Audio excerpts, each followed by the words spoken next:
name of God, Father, Son, and Holy Spirit. Amen. I'm challenging Jody moving this far up.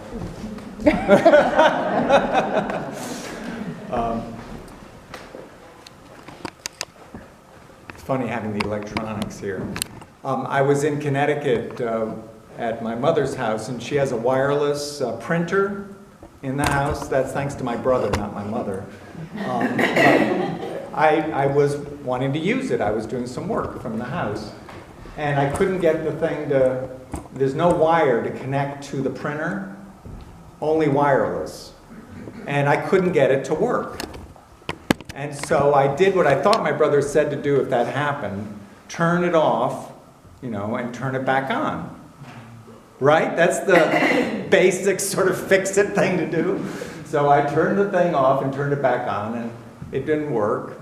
I tried 3 different times. So then I called my brother in North Carolina, and I said, John, I need your help. And he's the tech. And he said, well, what have you done already? I said, well, I turned it off and I turned it on. And he said, well, what do you mean? What did you turn off? You turned off the router, right? No, I turned off everything. Oh, no. That wasn't the right protocol. I was supposed to just turn off the router and turn it back on. He says, now you're going to have to start from the beginning. And so I had to get out the manual, and he talked me through, and we step by step, and I read that, and now I've got an icon on my laptop so that if this happens again, I can get it all reoriented. But it was sort of, it was frustrating, but it was also helpful in a certain way, because I got to thinking, what about our basic sort of protocols, and what about the 10 Commandments? Does it have anything to do with some sort of basic protocol for us? The 10 Commandments. How do they function in our lives? Is it like basic sort of operating systems in terms of instructions, in terms like if there's a disconnection, if it just ain't working in your life with God, well, does it help to go to something like the 10 Commandments and sort of go through and go, oh, yeah, oh, I get it. I've wandered away in this area, in this way. It's sort of like it prompts forgiveness seeking or some sort of reconciliation with ourselves and with God, with our neighbor and ourselves, with all of it. That the 10 Commandments are sort of like, I don't know about you, but I don't rehearse them daily. But they're in the background there. They're sort of like in the back, sort of somehow operating to keep alive a certain connection. I don't know how to describe it. It's sort of mysterious. But there's something very clarifying sometimes to go through the 10 Commandments and it sort of goes, oh yeah. And I don't mean for other people, in terms of thinking about other people. It's about thinking about myself, sort of like, where am I in my relationship with God, with myself, with my neighbor? Because the summary of the law, as Jesus offers it, and we rehearse that in the penitential order, is to love the Lord your God with all your heart, soul, and mind, and love your neighbor as yourself.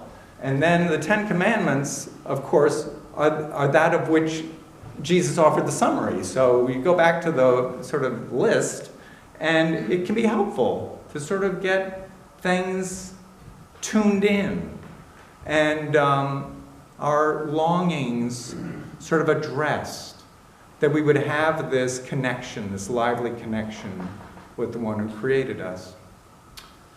So I was sort of thrown off in my musings by the study we had today between services, and I was just reminded of that essential nature that we have, that we sort of that the language of the 10 Commandments can help us to sort of get closer to, and it is this one from which we come, who is the nameless one. It's like our soul, our mind, our thoughts, our understandings. We heard it a bit in Psalm 19. It's that we get to a certain point and we get to a nearness to our essential nature, and then it just all sort of stops and we're just with. Have you ever had that experience? When things just they become still and quiet, and you just know, sort of nothing, but you know, this holding of the one who loves us and who made us. There's something beyond words at a moment like that. It's beyond the 10 Commandments. It's beyond the summary of the law. It's like the one who loves us, we know, and we know we love that one. And there's a beloved quality. And it's sort of there all the time in the background. And it's what Paul preached. This Christ crucified, this one who lives again, who died, lived a life, died, and lives again forever, and loves you personally and completely and in a way that's beyond words, beyond the telling. And that's our Lenten journey's hope, our heart's longing in Lent, is that we would become more closely aligned with this one who loves us so deeply and who lives for us and who lives in us and is that of which we cannot fully describe, that essential still place. We were talking about it in the study as being like that diamond essence that's in everything, in all things, but also in you and in me. And that Jesus lived and died and lives again to support us in understanding that we are the beloved of God and that he joins us as the beloved one, as the one who is closest to that diamond essence. We were talking about the diamond essence as having as its first emanation love. The first emanation is love. And in Genesis it's described as light being the first eminence. Let there be light. And so there's this quality that, again, it's beyond the words, but if you wanted to begin to touch into it, one great way is to check in with your heart's longing. Begin to consider in your relationship with God, what is it that your heart longs for?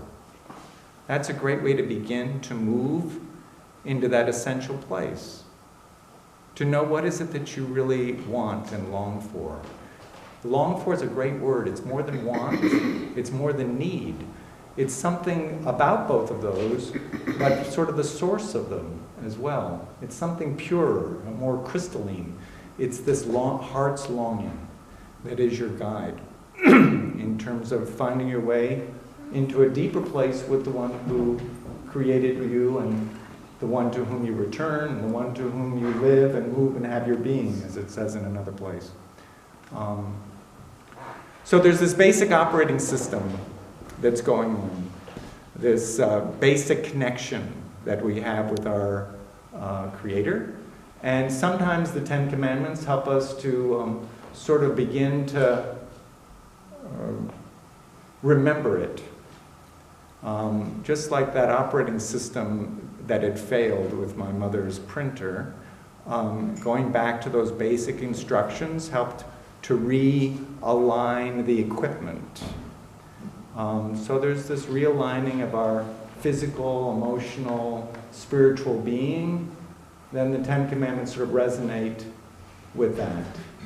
But, and ultimately, we're guided by our heart's desire into coming more fully aware of this beloved one who calls us the beloved, within whom we live and move and have our being always. So may your Lenten journey be full of that sparkle of discovering your heart's longing. Amen. Amen.